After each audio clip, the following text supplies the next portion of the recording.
पूरी दुनिया में फैली तबलीगी जमात ने अपने कयाम के 100 साल पूरे कर लिए हैं। इस महान दीनी आंदोलन की शुरुआत साल 1926 में हजरत मौलाना मोहम्मद इलियास कंधलवी ने हरियाणा के मेवात से की थी। उनका मकसद मुसलमानों को बुनियादी दीन की तालीम से जोड़ना, अमल की तरफ लौटाना और सादगी के साथ इस्लामी जीवन अपनाने की प्रेरणा देना था। मौलाना इलियास कंधलवी की इस दीनी विरासत को आज उनके पोते हजरत मौलाना मोहम्मद साद कंधलवी आगे बढ़ा रहे हैं, जो वर्तमान में तबलीगी जमात के अमीर हैं।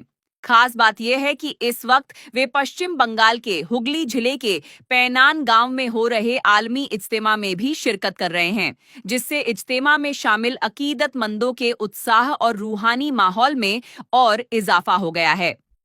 तबलीगी जमात की सबसे बड़ी खासियत यह है कि यह जमात किसी भी तरह का दिखावटी प्रचार नहीं करती। ये लोग बेहद खामोशी, सादगी और इखलास के साथ दीन का काम करते हैं। दीन की खातिर जमात के साथी महीनों महीनों घरों से निकलकर अल्लाह के पैगाम को आम करने में जुट जाते हैं।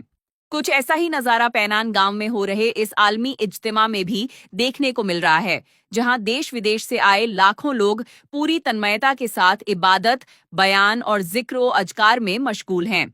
आपको बता दें कि इस आलमी इज्तिमा का इख्तिताम कल यानी सोमवार को होगा। सोमवार सुबह फज्र की नमाज के बाद एक खास दुआ का आयोजन किया जाएगा। वहीं हालात ये बंगाल न्यूज और टैग इंडिया को मिले सूत्रों के मुताबिक आखिरी मुनाजात यानी सामूहिक दुआ सोमवार सुबह करीब 10 बजे शुरू होगी। इस आखिरी मुनाजात में शामिल होने के लिए लोगों की भारी भीड़ लगातार इज्तिमा स्थल की ओर पहुंच रही है। कड़ाके की सर्दी के बावजूद अकीदतमंदों के जज्बे में कोई कमी देखने को नहीं मिल रही है। हर शख्स इस ऐतिहासिक दुआ में शामिल होकर मुल्क और दुनिया में अमन, भाईचारे और इंसानियत की दुआ मांगने के लिए बेताब नजर आ रहा है। कुल मिलाकर पैनान गांव में हो रहा यह आलमी इज्तिमा न सिर्फ तबलीगी जमात के 100 साल पूरे होने का गवाह बन रहा है, बल्कि दीन, अमन और इंसानी भाईचारे का एक मजबूत पैगाम भी पूरी दुनिया तक पहुंचा रहा है। पूरी दुनिया में फैली तबलीगी जमात ने अपने कयाम के 100 साल पूरे कर लिए हैं। इस महान दीनी आंदोलन की शुरुआत साल 1926 में हजरत मौलाना मोहम्मद इलियास कंधलवी ने हरियाणा के मेवात से की थी। उनका मकसद मुसलमानों को बुनियादी दीन की तालीम से जोड़ना, अमल की तरफ लौटाना और सादगी के साथ इस्लामी जीवन अपनाने की प्रेरणा देना था। मौलाना इलियास कंधलवी की इस दीनी विरासत को आज उनके पोते हजरत मौलाना मोहम्मद साद कंधलवी आगे बढ़ा रहे हैं, जो वर्तमान में तबलीगी जमात के अमीर हैं। खास बात यह है कि इस वक्त वे पश्चिम बंगाल के हुगली जिले के पैनान गांव में हो रहे आलमी इज्तिमा में भी शिरकत कर रहे हैं, जिससे इज्तिमा में शामिल अकीदतमंदों के उत्साह और रूहानी माहौल में और इजाफा हो गया है।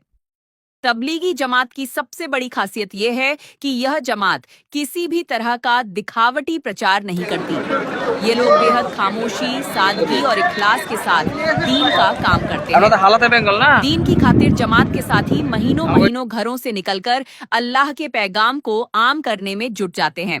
कुछ ऐसा ही नजारा पैनान गांव में हो रहे इस आलमी इज्तिमा में भी देखने को मिल रहा है, जहां देश विदेश से आए लाखों लोग पूरी तन्मयता के साथ इबादत, बयान और जिक्र अजकार में मशगूल हैं। आपको बता दें कि इस आलमी इज्तिमा का इख्तिताम कल यानी सोमवार को होगा। सोमवार सुबह फज्र की नमाज के बाद एक खास दुआ का आयोजन किया जाएगा। वहीं हालात ये बंगाल न्यूज और टैग इंडिया को मिले सूत्रों के मुताबिक आखिरी मुनाजात यानी सामूहिक दुआ सोमवार सुबह करीब 10 बजे शुरू होगी। इस आखिरी मुनाजात में शामिल होने के लिए लोगों की भारी भीड़ लगातार इज्तिमा स्थल की ओर पहुंच रही है। कड़ाके की सर्दी के बावजूद अकीदतमंदों के जज्बे में कोई कमी देखने को नहीं मिल रही है।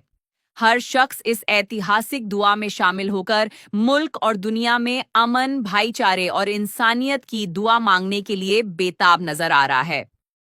कुल मिलाकर पैनान गांव में हो रहा यह आलमी इज्तिमा न सिर्फ तबलीगी जमात के 100 साल पूरे होने का गवाह बन रहा है, बल्कि दीन, अमन और इंसानी भाईचारे का एक मजबूत पैगाम भी पूरी दुनिया तक पहुंचा रहा है।